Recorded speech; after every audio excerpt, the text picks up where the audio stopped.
Hi there. So I selected a couple of problems from your 4.2 practice homework assignment titled Solving Systems Using Substitution, just to demonstrate what was discussed today in class.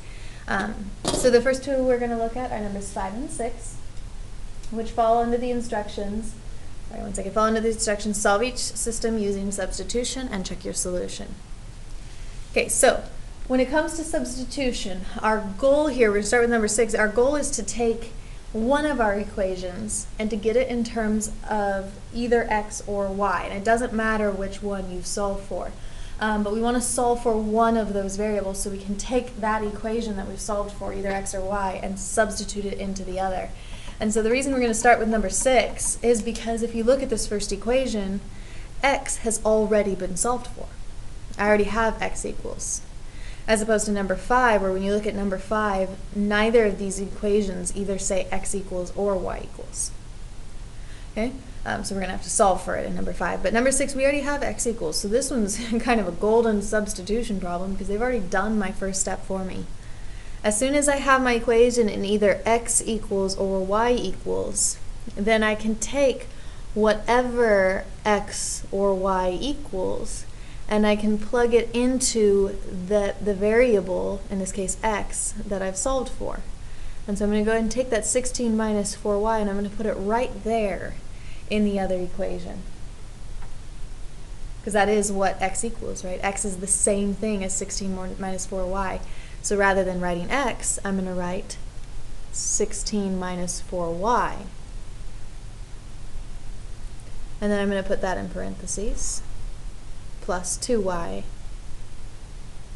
equals 6. So I'm writing this exact same equation over here, just without an x. So I'm going to write 16 minus 4y in its spot. The reason I recommend putting parentheses around what you're substituting in is because in some cases we're going to end up having to distribute something, either a number or a negative or something like that. In this case, there's nothing out front of these parentheses, and so I don't actually need the parentheses, but it's a good practice to get into. Once I've done that substitution, then it's just going to be solving for y. Like I mentioned, there's nothing out here to distribute, so I can go ahead and just drop those parentheses. And then I notice I have common terms here. I have a negative 4y and a positive 2y, so I can combine them. Negative 4 plus 2 is negative 2. Okay. Then I'm going to add or subtract the number attached to the y. In this case, I'm going to be subtracting 16 over to the other side. And I get negative 2y equals negative 10. And then divide. And I get y equals negative 10 divided by negative 2, which is 5. And so my coordinate point, my final answer, that's going to be my y coordinate. Okay, solving for x, I'm then going to take this 5 and I'm going to plug it into either equation. It doesn't actually matter, but personally, I usually like to plug the number into the equation that I had solved originally, this equation where it was x equals, or whatever equation I happen to use, because it's going to take away at least one step. Okay, so I'm going to go ahead and take this 5 and plug it in here. X equals 16 minus 4 instead of y, 5. Right, x equals 16 minus 4y, x equals 16 minus 4y, and y is 5. Y is the same thing as 5. Well, 4 times 5 is 20, and 16 minus 20 is negative 4. And so that's my x here.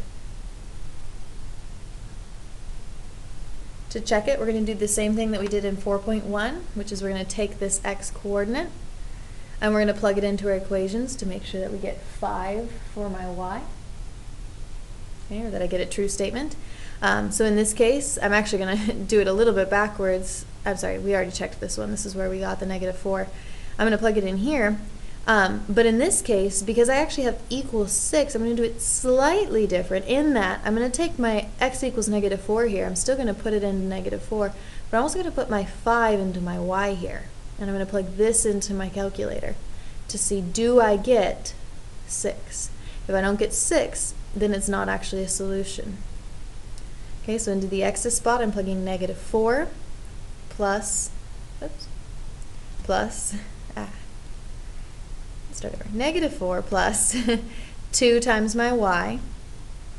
My y is 5. And again, I should get 6 when I hit enter. When I hit enter, sure enough, I get 6. And so then I know this is a solution. Okay, number 5, they don't have either equation having solved for x or y, so I'm going to do that with one of them. And again, it doesn't matter which equation you use. It doesn't matter whether you solve for x or y. You just kind of pick something. For me, I'm going to go ahead and choose to use this second equation to solve, and I'm going to solve for x. The reason why is because I notice that x is almost already by itself. I almost already have x equals, where y is not almost by itself. Right, and so I would have to do a couple more steps maybe to solve for y. So I'm just going to solve for x. And to solve for x, because there's a 2 attached, I'm going to divide by 2. And I get x equals 4 divided by 2 is 2, and 8 divided by 2 is 4. And now I'm back where I was in number 6. I've got an x equals and something that x equals. So I'm going to take that value that x equals and I'm going to plug it into my other equation, right in there, into my x's spot. So I'm going to write this equation, this top equation, but rather than writing x, I'm going to write 2y minus 4. And plus 3y equals 13. Now I do have something to distribute, so I'm going to go ahead and distribute that 2 in, and I'm going to get 4y minus 8. Combine like terms, I get 7y minus 8. Add 8 over to the other side. Get 7y equals 21. And dividing by 7, I get y is 3. And I divide this 7 over. And then I'm going to take this y equals 3 here.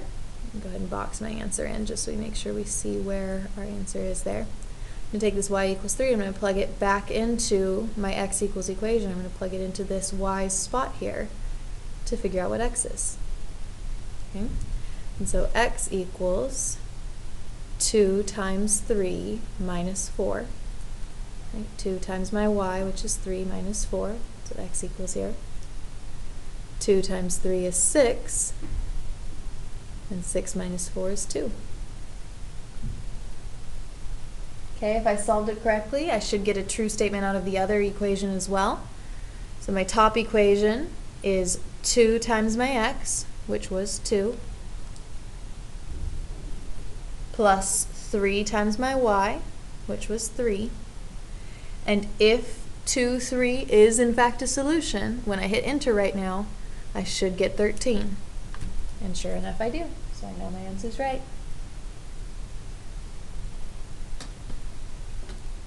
Okay, number 10 is a word problem. Number 10 reads, a first number is 3 times bigger than a second number.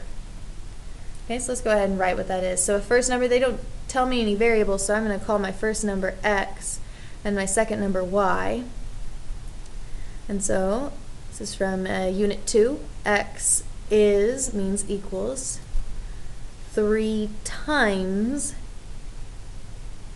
y. And then another sentence, we have if the sum of the two numbers, so x and y, their sum, which I know sum means addition, and so I'm going to add the two. X plus y, so the sum of the two numbers is, so equals, negative 12. What are the two numbers? Okay. This one, they don't actually specify that you do have to solve using substitution, so if you wanted to, you could grab a piece of graph paper and graph these two lines to find out what the solution is. Okay, but for me, I'm going to go ahead and solve by substitution because that's what this problem is under in terms of worksheet. So substitution, I use either equation. Again, doesn't matter which one. You pick one and you solve for either x or y. Doesn't matter which one. If I notice as I look at this first equation, I already have it in terms of x equals, so I'm just going to let this one be, and I'm going to do my substitution, which is to take this 3y and plug it in there. And when I do that, my equation now, my second equation, is not x plus y, but 3y plus y. Okay. There's nothing to distribute, so this is just going to be 3y plus y equals negative 12. I do, though, have common terms. 3y plus y is 4y. And then divide by 4. I get y equals negative 3. So that's one of my numbers. Okay, then take this negative 3, plug it back in over here. X is 3 times y. So x is 3 times negative 3. And 3 times negative 3 is negative 9. And so those are my two numbers, negative 9 and negative 3. And to double check, their sum is in fact negative 12. Negative 3 plus negative 9 is negative 12. Check. And negative 9, my x, is 3 times bigger than my second. Negative 9 is 3 times negative 3. So we've solved this problem. Okay, on the back side we have numbers 17 and 21 that we're going to be doing here.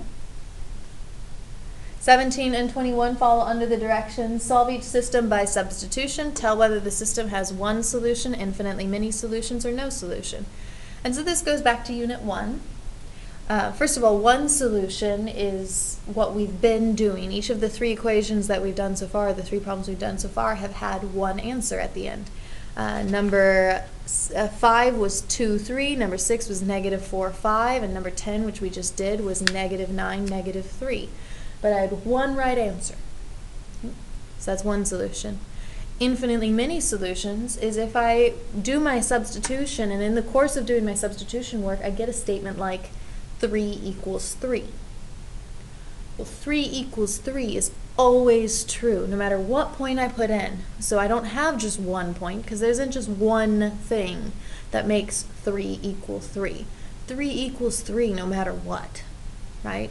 You could be on Mars and 3 still would equal 3, because they're literally the same number, and so that would be infinitely many, versus no solution, which would be, I'd do my substitution. As I did my substitution, I got 2 equals 3.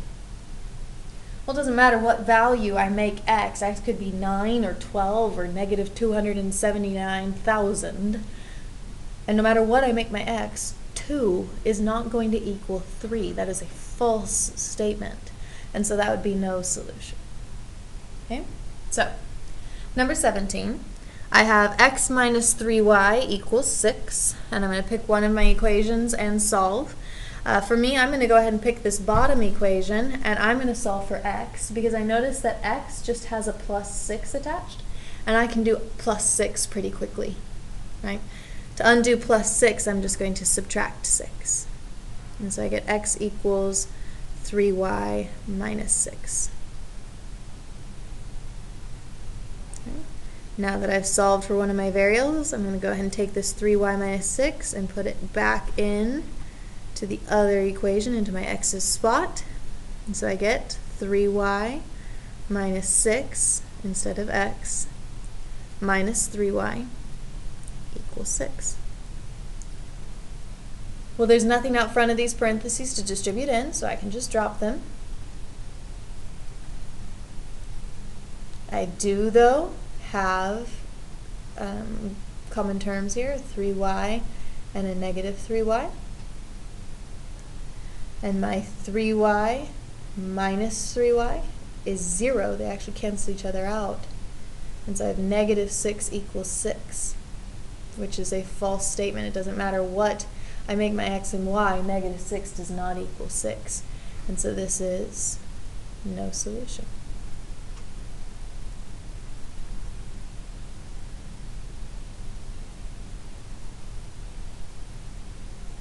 Okay?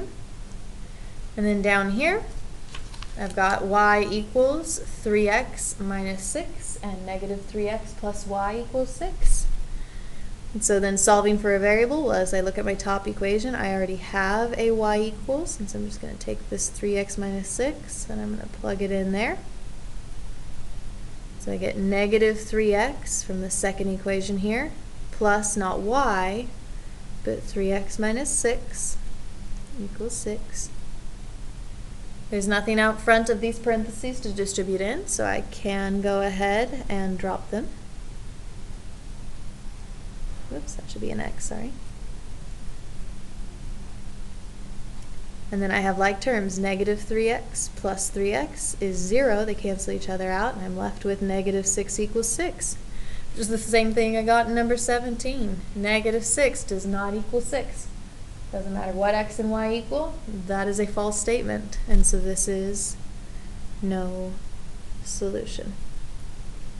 Again, to be infinitely many solutions, I'd have to get something like 6 equals 6, or negative 6 equals negative 6. To be infinitely many. And there you go.